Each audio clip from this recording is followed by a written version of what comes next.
Hola a todos, pues es un placer estar con vosotros y poder hablaros un poco de mis libros, de por qué soy escritor y esta primera pregunta quería responderla de una manera bastante sencilla, ¿no? Siempre he sido un amante de la literatura, empecé a leer muy jovencito. Mi madre era una mujer humilde, pero cada semana cuando iba a comprar al mercado, pues me traía un libro de una colección de historia de la literatura y uno a uno, hasta 100 libros, fui leyendo y emocionándome, ¿no?, con esos nuevos personajes, esos nuevos escritores que descubría. Cuando iba al colegio había hecho algunas obras de teatro para representar, después me presenté a un concurso literario también en el instituto, en el bachillerato y más tarde pues intenté escribir mi primera novela con apenas 19 años, pues viajando a Córdoba, que era donde se desarrollaba la historia, y la verdad es que lo dejé mientras hacía mi carrera de historia en la universidad y después volví a retomar esta pasión por la literatura en el año 2000.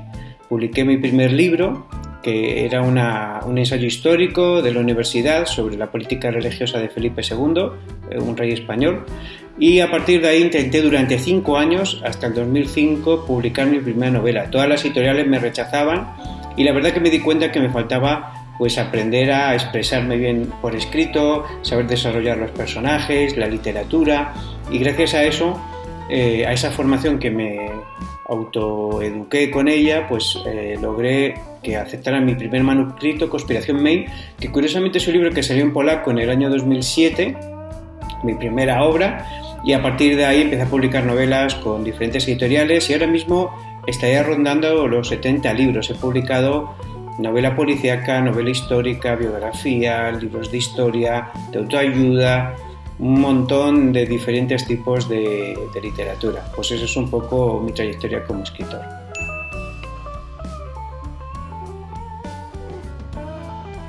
Bueno, muchos de vosotros me preguntáis cuál es el libro preferido, ¿no? Ese libro que he escrito con el que tengo mejor relación, con el que me siento más a gusto. Lo cierto es que es difícil elegir uno, ¿no?, entre tantos, aunque sin duda Canción de cuna de Auschwitz es uno de ellos. Para mí fue un libro muy especial. Llegó en un momento de mi vida muy, muy difícil. Estábamos prácticamente en el año 2005, 2015, perdón, la economía estaba muy mal en España, no sabía qué escribir y en una reunión pues descubrí esa historia que en cierto sentido me ha cambiado la vida, gracias a Miguel Palacios, el director de la Asociación Gitana para la Memoria del Genocidio Gitano por parte de los nazis. Aunque también hay otros libros que me llegan mucho, ¿no? Por ejemplo, El País de las Lágrimas, que es la historia de mi abuela y mi madre en plena guerra civil. También es un libro muy íntimo, muy personal sobre la historia de mi familia, que publiqué ya hace unos años. Y naturalmente, pues uno de los últimos libros que acabo de terminar, y que lo veréis espero dentro de poco en Polonia, y no voy a deciros mucho más, pero también Los niños de la estrella amarilla. Los niños de la estrella amarilla para mí es un libro muy especial. La investigación la hice en parte con mi mujer Elizabeth, mis hijos. Visitamos pues toda esta localidad de Le Champs-Soulignon en Francia, un sitio maravilloso, pero también pues un sitio de memoria sobre lo que pasó a los judíos franceses. Entonces hay varios libros, cada uno de ellos me emociona de manera diferente, pero sobre todo estos son de mis preferidos.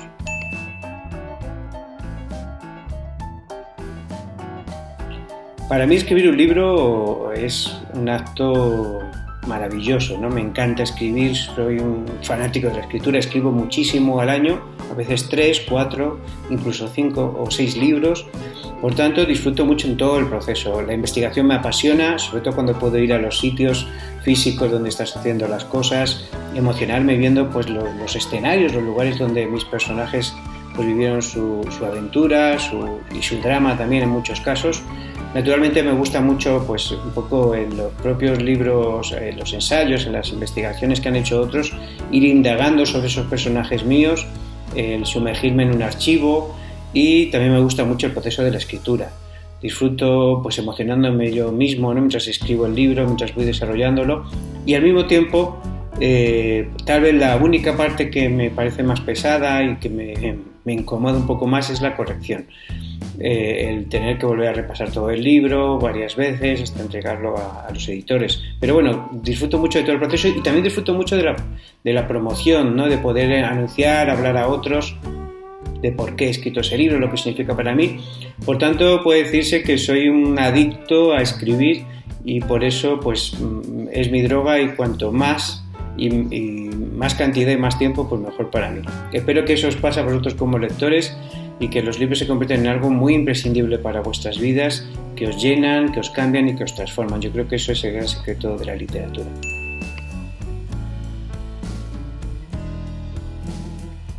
Bueno, algunos de vosotros me preguntáis por qué me interesa un tema tan triste y tan difícil como es el tema de Auschwitz, de ese campo de concentración. Lo cierto es que descubrí la historia siendo muy joven, apenas con 15 años, en la biblioteca del padre de un amigo mío, pues vi varios tomos chiquititos sobre las atrocidades de los nazis en la Segunda Guerra Mundial. Había visto muchas películas bélicas, había leído ya en esa época algún libro sobre la Segunda Guerra Mundial, pero me sorprendió descubrir el horror de los campos de concentración. Vi sobre experimentos nazis a prisioneros, vi libros sobre el robo, el expolio, ¿verdad?, de las riquezas y las obras de arte por toda Europa, y sobre todo lo que me impresionó fue comprobar lo que había sido Auschwitz, ¿no? Una fábrica de muerte en todos los sentidos, y poco a poco fui investigando más, descubriendo más sobre este campo de exterminio tan terrible, y me sorprendía cada vez, y aún me sentía más abrumado por lo que descubría, ¿no? Auschwitz I, cómo fue, por qué se instaló allí, en ese antiguo campo militar polaco, por qué se surge Auschwitz II, Birkenau, Auschwitz III, todo el complejo industrial que hubo alrededor. Pero siempre me había acercado al tema de Auschwitz como historiador, mirando cifras, mirando números, mirando las atrocidades a gran escala que hicieron los nazis allí. Pero tal vez lo que me cambió fue cuando descubrí la historia de Helen Hannemann. Helen Hannemann, que muchos de vosotros conocéis, la historia de esta mujer que va a Auschwitz voluntariamente para acompañar a su familia, que es medio gitana, me hizo ver Auschwitz desde otra perspectiva. La perspectiva de cada ser humano, su individualidad, esas historias que habían pasado desapercibidas y eran prácticamente anónimas, ¿no? Dicen que Stalin, el gran dictador soviético, siempre decía que 1 millón de muertos es una estadística, ¿no? Pero que un solo muerto es una tragedia, no es un drama. Y quería de cierta manera eso, que los lectores no vieran cifras, masas de personas siendo exterminadas, sino pequeñas historias que personalizaran ese horror, ¿no? Y eso fue lo que me acercó a Auschwitz primero, y también lo que me acercó a escribir un libro sobre Auschwitz. Hacía tiempo que lo estaba pensando. Esto estoy hablando del 2015, cuando visité Cracovia y Auschwitz, y le conté mi historia a mi editor norteamericano, pero a partir de ahí pues ya me obsesioné con que debía escribirla, pero menos mal que llegó, yo creo, la historia adecuada. No quería escribir cualquier historia sobre Auschwitz, y además me quise centrar en los gitanos, que era una de las comunidades de las que apenas se ha hablado en las novelas, ¿no? Que fueron, después de los judíos, los que más sufrieron pues esa persecución visceral de los nazis contra los que eran diferentes. Esa fue la razón principal. Cuando estuve en Auschwitz quedé muy impresionado. Fue un invierno difícil, duro. Era casi diciembre o primeros de diciembre cuando lo visité. Un historiador y la verdad que habla perfectamente español, nos hizo una visita guiada muy larga de más de 3 horas. Estuvimos en la parte del campo gitano y contacté con el archivo para saber más, con el archivo de Auschwitz, para saber más sobre Helen Hannemann, y la verdad que fue una historia que me atrapó el corazón, y creo que por eso también ha atrapado el corazón de millones, bueno, casi dentro de pocos millones, ya cientos de miles de lectores en todo el mundo, ¿no? Y espero que siga atrapando, porque al final es la historia de una mujer que luchó contra su destino y cuya memoria todos honramos cada vez que leemos ese libro y lo compartimos con otros.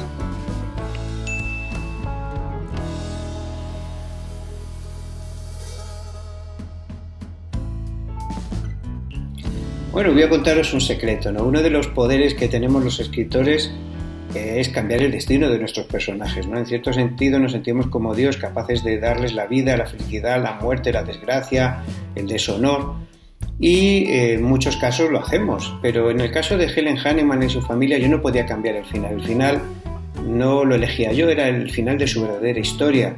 Eso me abrumaba, ¿no? Porque aunque he escrito algunos libros con finales difíciles, tristes, melancólicos, no quería que fuera tan amargo, ¿no? Una historia tan dura, tan difícil, todo el libro tan en el que uno está sobrecogido, ¿verdad?, por toda esa información, y de repente pues todo acaba como los que ya lo habéis leído sabéis que acaba, no quiero hacer mucho spoiler, y por eso decidí salvar a uno de los hijos, ¿no?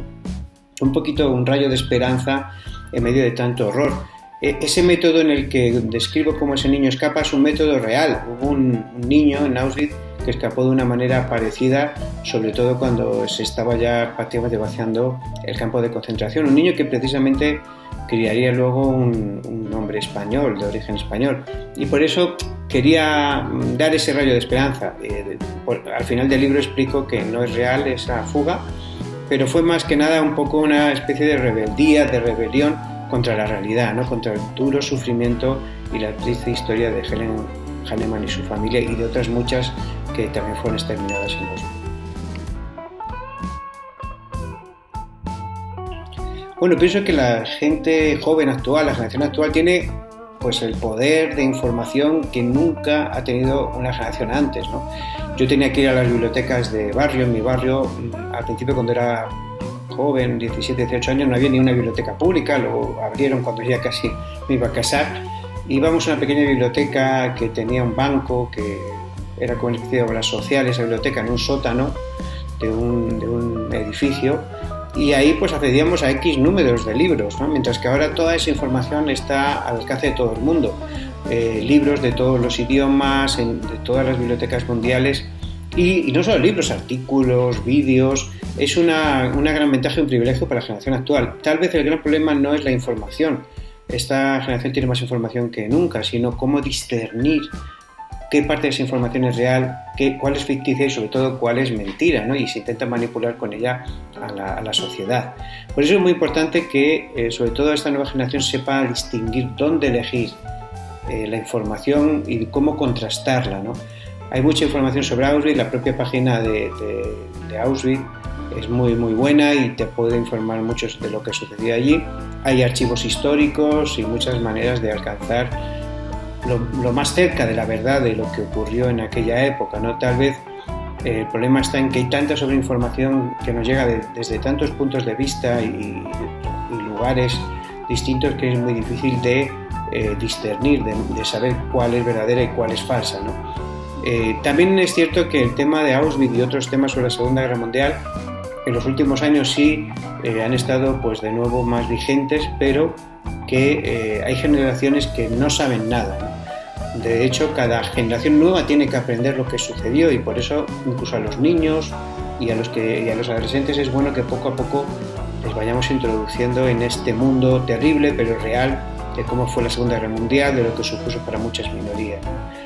O sea que nunca hay suficiente información y sobre todo cuando la hay que contrastarla con aquella que es verdadera y cuáles nos quieren manipular o mentir acerca de un hecho histórico como el de Auschwitz o cualquier otro.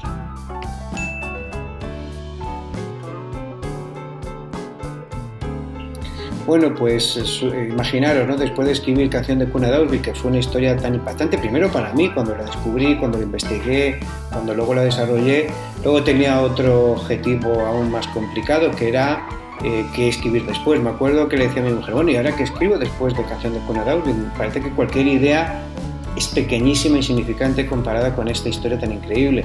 Y ella me dijo, pues lo que tienes que hacer es escribir la siguiente, ¿no? Y yo empecé a buscar temas, a investigar y no encontraba la verdad ningún tema lo suficientemente interesante para poder volver a escribir una novela. Y entonces recordé un viaje que había hecho pues en el año 2011 a Francia.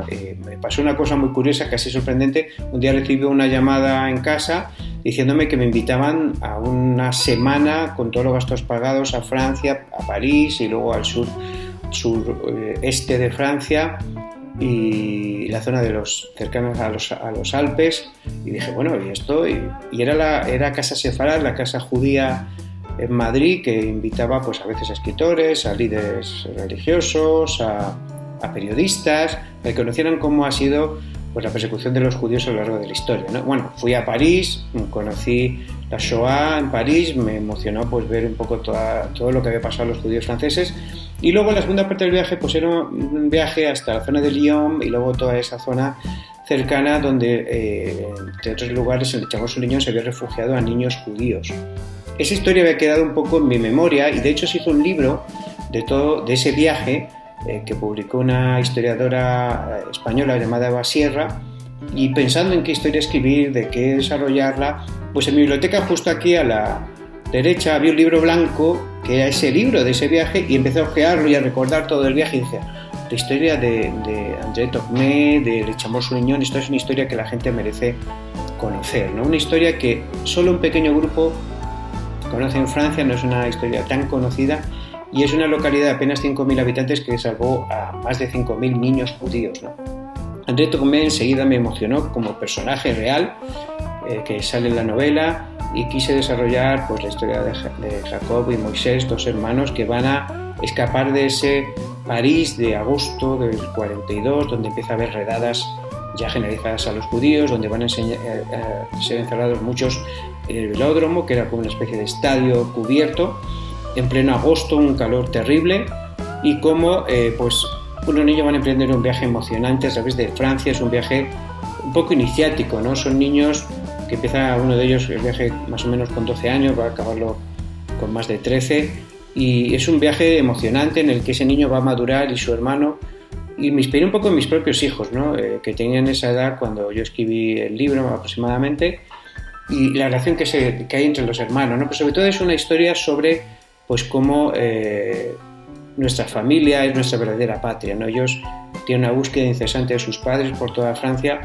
y también cómo pues a veces la gente corriente hace cosas extraordinarias, ¿no? Como un grupo de campesinos en una zona apartada de Francia salvó a más niños judíos que las propias autoridades de Francia, ¿no? Y es una historia emotiva, llena de corazón, basada en hechos reales, y que a mí me llegó primero, y quería transmitir también pues con ese entusiasmo que da la literatura, esa fuerza increíble a todos los lectores, primero en España, en el mundo latino, después en los Estados Unidos, y ahora pues es una historia que está llegando a nuestros lectores polacos, pero también va a llegar a los holandeses, italianos, búlgaros, y es para mí un placer pues que gente de todo el mundo conozca esa historia tan emocionante.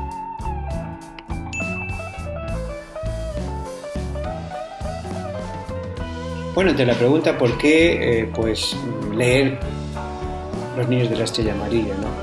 Para mí es una novela muy especial. El momento en que la escribí, el viaje que realizamos primero en el año 2011, un viaje pues que me invitaron Casa Sefarad para visitar Francia, y luego en el año 2016, en ese verano, ya a finales del verano de 2016, en el que pude viajar otra vez con mi familia, ¿no? Y estuvimos en toda esa zona visitando el museo que hay. Si vais a visitar esta zona de Francia, es una zona maravillosa, ¿no? Y además no solo es una zona maravillosa, sino que está muy poco publicitada y visitada, no es un sitio muy turístico, no es un sitio increíble para visitar. Le Champ-Solignon. Nos emocionó conocer la historia, ver la iglesia, ver la casa de André Tocmé, los pueblos de alrededor, donde se escondían a los niños cuando llegaban los nazis, y fue muy emocionante, ¿no? Y además hacerlo con mi familia, y por eso es una historia que yo creo que os va a cautivar el corazón. Los personajes son extremadamente tiernos. Quería que a través de los ojos de los niños se pudiera pues ver cómo ellos ven la guerra, el horror, pero también sin esos prejuicios que tenemos los adultos, ¿verdad? Se relacionan con niños alemanes, con niños de ellos que son más o menos, podemos decir, de clase media, con niños obreros, y van además saltando de casa en casa, haciendo una gran radiografía de cómo era la sociedad francesa en los años 40 con la ocupación alemana. Creo que es un momento triste, pero también apasionante de la historia, un viaje por esa Francia rural hasta Le Champ-Solignon, y luego también no quiero adelantarlo mucho, va a desarrollarse por otras partes del mundo, y creo que os va a conquistar. No vais a ser los mismos después de leer Los niños de la estrella amarilla, porque vais a vivir una aventura triste, difícil, pero de superación, donde vamos a descubrir todos lo que dijo pues Jacques Chirac, ¿no? Uno de los presidentes de la República de Francia, cuando comentó que en un pequeño sitio apartado de Francia se conservó los valores de la República, ¿no? Que eran igualdad, fraternidad y libertad. Tal vez el que menos ha desarrollado lo de la historia es esa fraternidad. Cuando nos damos cuenta pues, que vivimos todos en una sola sociedad, en un solo mundo, y somos una sola raza, y tengamos esos lazos de hermandad con cada uno de los seres humanos que habitan este planeta, este mundo empezará a cambiar de verdad. Por eso pues Los niños de la estrella amarilla es una novela sobre todo que nos va a transformar el corazón y que nos va a hacer pensar sobre pues estas grandes persecuciones humanas y sobre el exilio, sobre cómo muchas personas tienen que dejar su casa, abandonar todo lo que tienen y escapar, para que seamos más solidarios con aquellos que un día han tenido que dejarlo todo para buscar una nueva vida, ¿no? Además, con la triste, tal vez certeza de que puede que un día nos pase también a nosotros mismos. Por eso, y sobre todo porque es una aventura fascinante, creo que todos deberíamos leer Los niños de la estrella amarilla y compartirlo con otros, ¿no? Porque creo que las buenas historias, las historias que nos tocan el corazón, no debemos nunca guardarlas para nosotros mismos, ¿no? Sino también darlas a aquellos que nos rodean para que también sean transformados por el poder de la literatura. Bueno, un abrazo a todos, un gusto hablar con vosotros, un gusto siempre ir a Polonia. Ya he estado 2 veces, espero volver muchas más veces, porque es un país que me llega al corazón también. Yo sé que es un país que ha sufrido mucho, que ahora está en un renacimiento increíble, pero es bueno que nunca olvide su historia. Hasta luego.